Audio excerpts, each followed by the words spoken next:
Welcome to the Sacred Emergence Podcast. I'm your host, Michelle Wong, and I'm so thrilled that you're here. This is a place where you'll be guided to living your most aligned life so that your truest, most radiant self can emerge. We'll be jamming on topics ranging from spirituality, entrepreneurship, to wellness and lifestyle design, and everything in between that can support you to grow, evolve, and shine, all the while not taking ourselves too seriously. So if you're ready to step into your leadership, break through limiting beliefs, own all of who you are, and expand in abundance, grab yourself your faith cup of tea and let's dive in. Welcome back to another solo episode. It's Michelle Wong here, and welcome if you are brand new, and if you are a returning listener, hello, welcome back. So happy to have you. So today's episode, I wanted to share something that has been a pretty big aha moment for me since my injury. And it has to do a lot with truly receiving. And so, when I've been asked the question, do you think you're more masculine driven or more feminine driven? I've always been like, yeah, more masculine. Like that's just been for me, like my cultural conditioning, societal conditioning of like, go, get things done, all of that. And that's just been kind of like my MO. And then like over the past years, I've kind of softened a bit and, less competitive of like, oh, I got to get there first, or, I have to race, or like, if I don't get there first, then I'm not going to get the best option. And like all of that scarcity lack mindset. And that's from like the more wounded place in terms of like the masculine. But I've been asked the question a few times, like, do you want to be cherished or do you want to be respected? Like what's more top priority for you? And people who say, I want to be more cherished first, then that indicates, your core essence is more feminine. And if you say respected, then you're more masculine. So whenever I've been asked that question, my like immediate response is respected. Like, I don't even know what cherished really, like, I don't even know what that feels like. I don't like it. It was such a disconnect in my brain. Like, I don't really like, what does it mean to really be cherished? That sounds so, I don't know. It just didn't connect with me. But respected, I was like, yeah, I want to be respected. Like, I want people to respect me. Like, so I'm like, okay, I guess my core essence is more masculine. And since this injury, I've been, asking for so much help, for so much support at no choice. Like literally, it's a very humbling experience to have friends come over and I'm asking, hey, do you mind like helping me take out the trash? Because I can't do it. It's really challenging to have to hold things and trek up these stairs. Anyway, and yeah, they do it willingly. They do it with love, and they're like, yeah, of course. And like even helping me vacuum, it's really humbling too. Like I'm just sitting here and I'm watching them vacuum the floor for me. It's really humbling. And also just very simple things like taking a cup from the bathroom to the kitchen so I can wash it, right? So when I first got injured, I couldn't do that, or it would take a lot of effort. So if somebody was over, I'm like, oh my God, like this will be so easy for them to help me do. And it is. It's like it takes less than like 30 seconds. Anyway, so like this whole experience has really taught me to just really open my heart up to receive. And I have to also ask for what I need. And, I've shared in past episodes, like, I don't really have a whole lot of trouble of asking for help, but it's like, I've been asking for so much help that it's, like, I just really have to just surrender to having to receive help and support.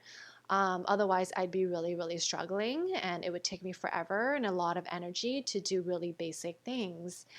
And so when my friend Kendra Sayers, and she was, I interviewed her for episode number 8, Leaning into the Unknown with Kendra Sayers. So she has a private Facebook group, and I'm part of it. And she asked the question, like, do you want to be cherished more, or do you want to be respected more? Like, which one is higher priority for you?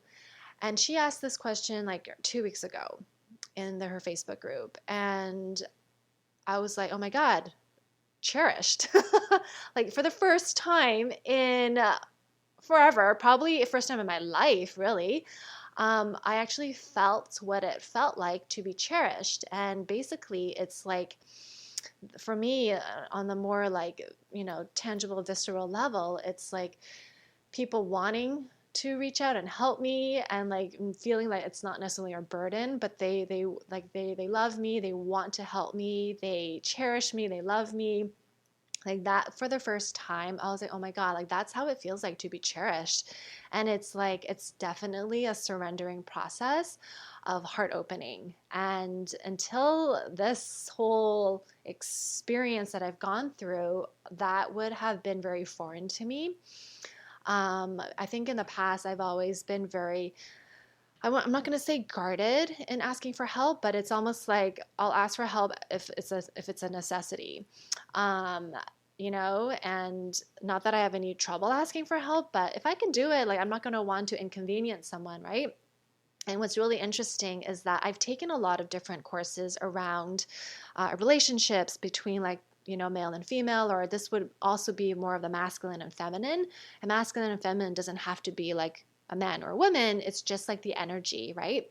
One is more like more yang, one is more yin, and so that can happen in a same-sex relationship, or this is not even about relationship really. It's just how we show up in the world.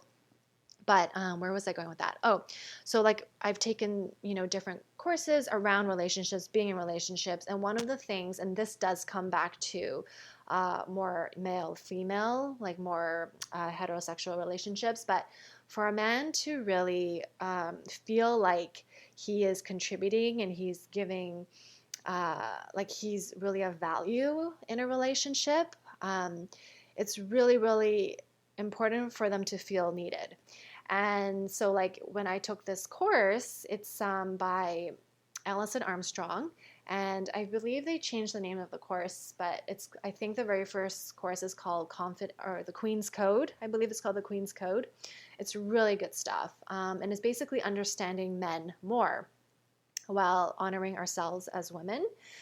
But in this course, they talk about like it's okay to ask for help, and especially if we don't have to do extra work. Like there are people out there, there are men out there who like they want to help us, right? So like even if we're, we're on an airplane and we have to bring our luggage overhead, we can do it obviously, but it'll be so much better, easier. It'll make a man's day if we ask a man for help. And for the longest time, that took a lot of rewiring for me because I'm so independent that I'm like, really? And I notice a huge difference. Like if I ask someone, like a guy on an airplane, I'm like, hey, do you mind helping me, put this luggage? They will, like, they jump at the chance. And I've noticed a difference. Like if I say, thank you for your help, or can I get your help?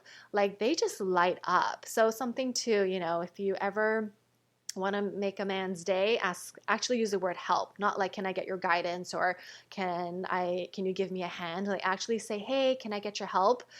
You'll notice a difference. And this is by no means like manipulating. This is really like, this is what, anyway, this is something that I've just noticed, and something for me as I am sitting with this injury. It's like, this is what it means to really, really receive from the feminine.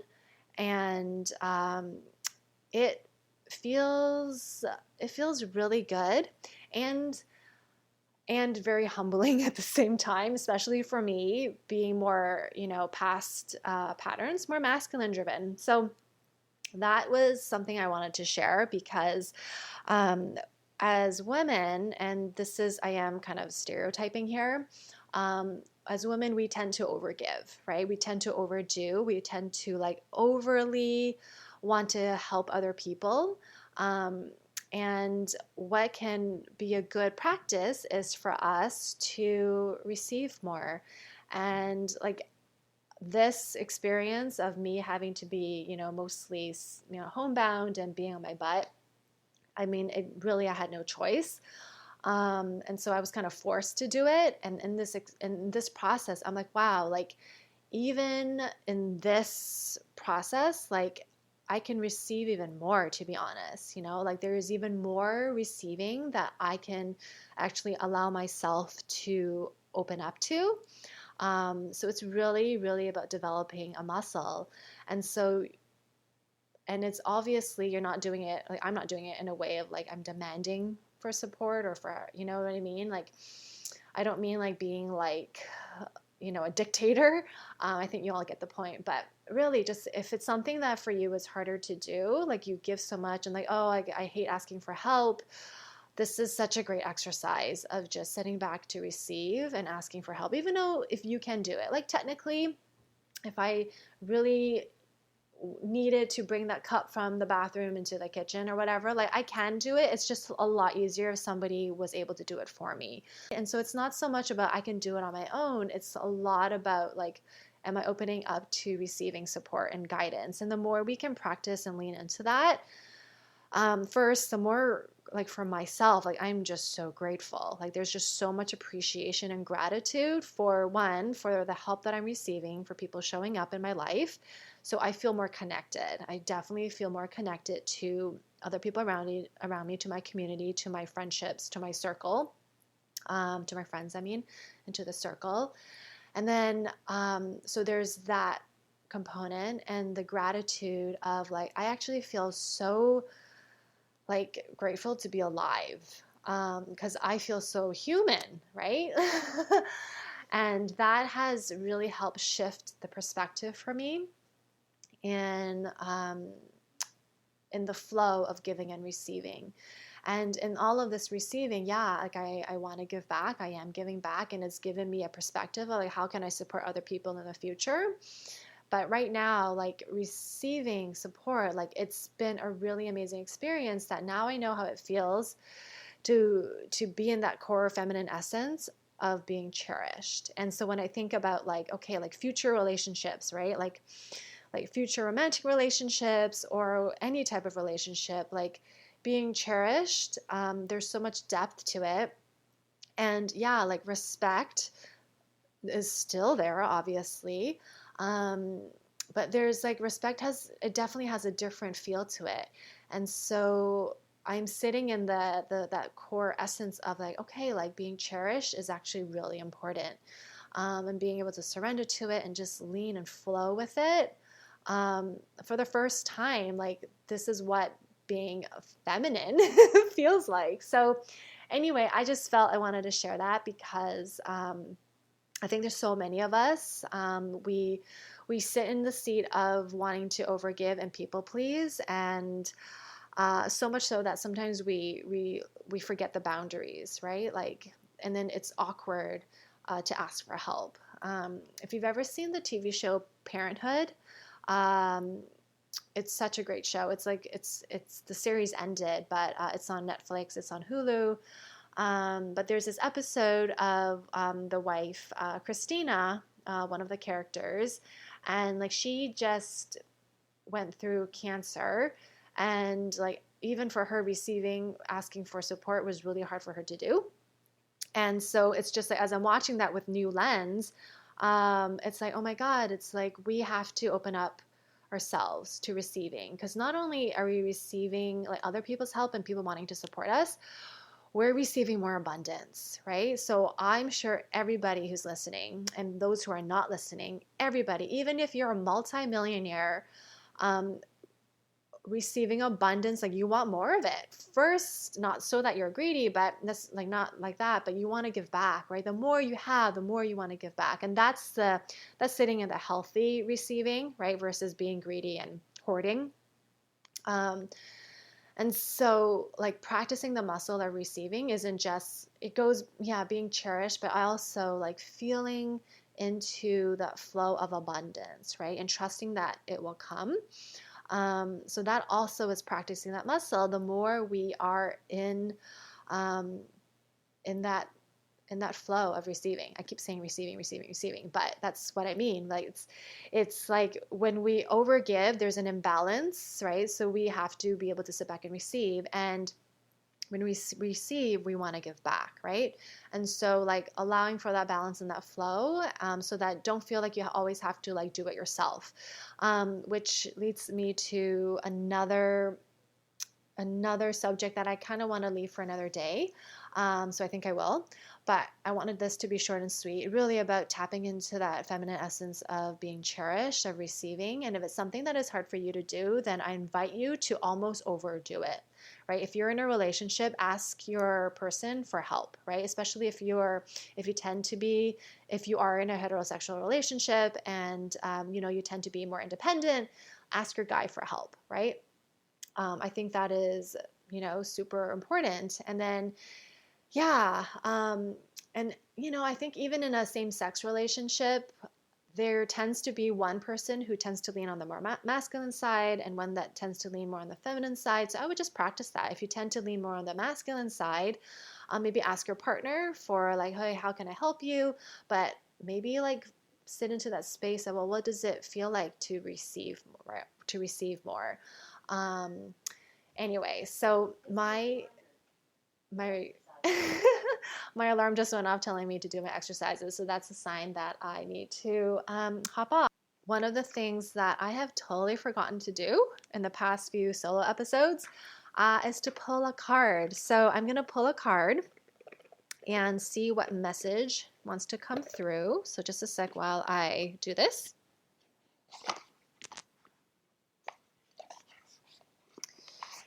All right, taking it out of its box. Okay, so this is again from the Rebecca Campbell Work Your Light deck. I'm going to shuffle it, so you're going to hear me shuffle. And I have to like drop my microphone when I do that, so that's why I might sound far away.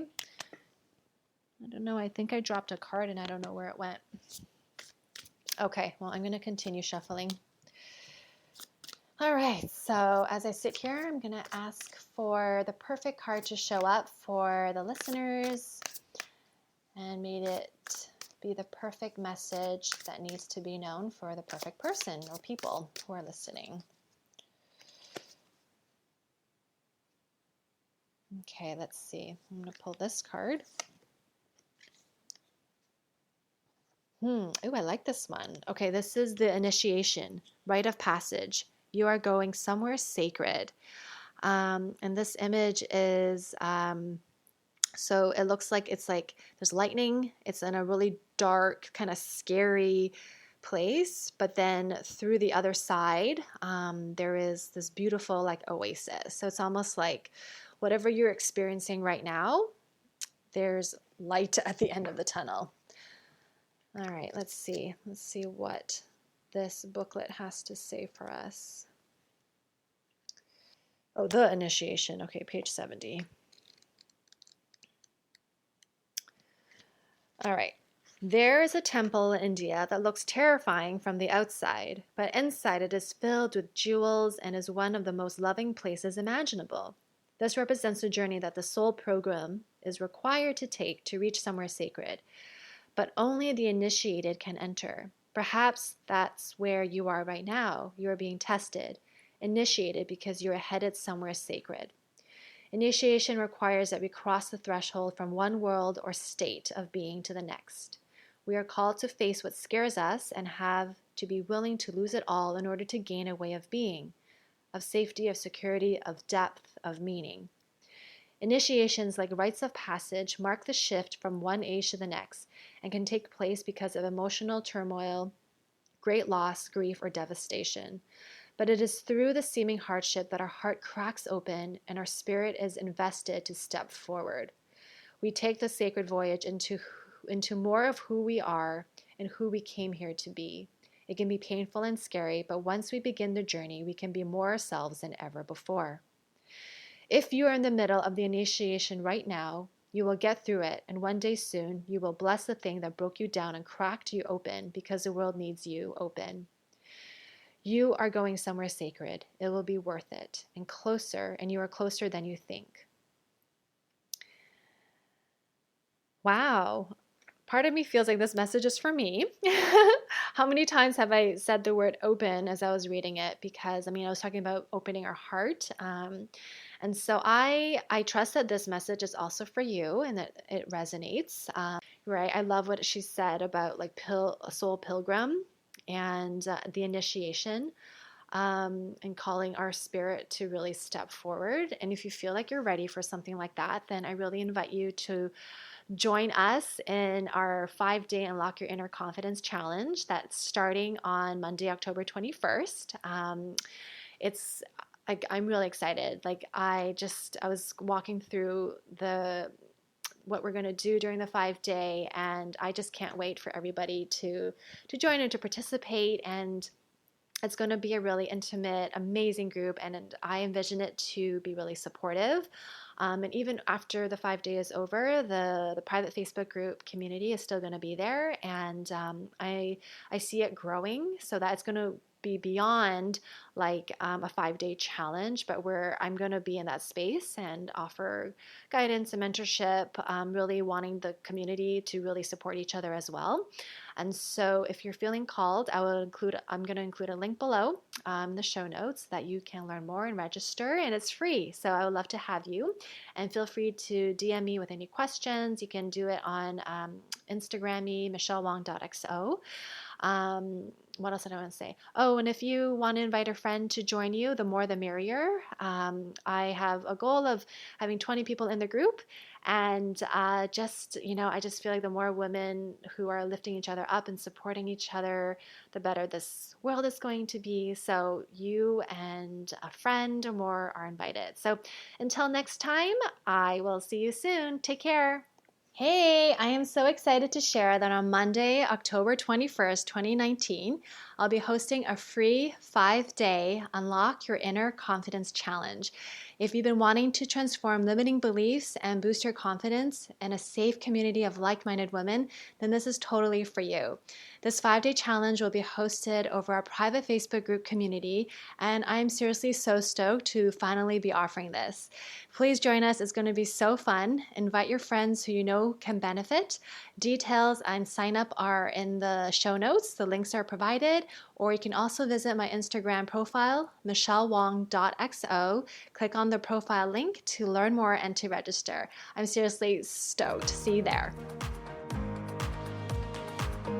Thank you for listening to the Sacred Emergence podcast. Make sure you subscribe so you don't miss an episode, and thank you in advance for sharing this with others who can benefit. Until next time.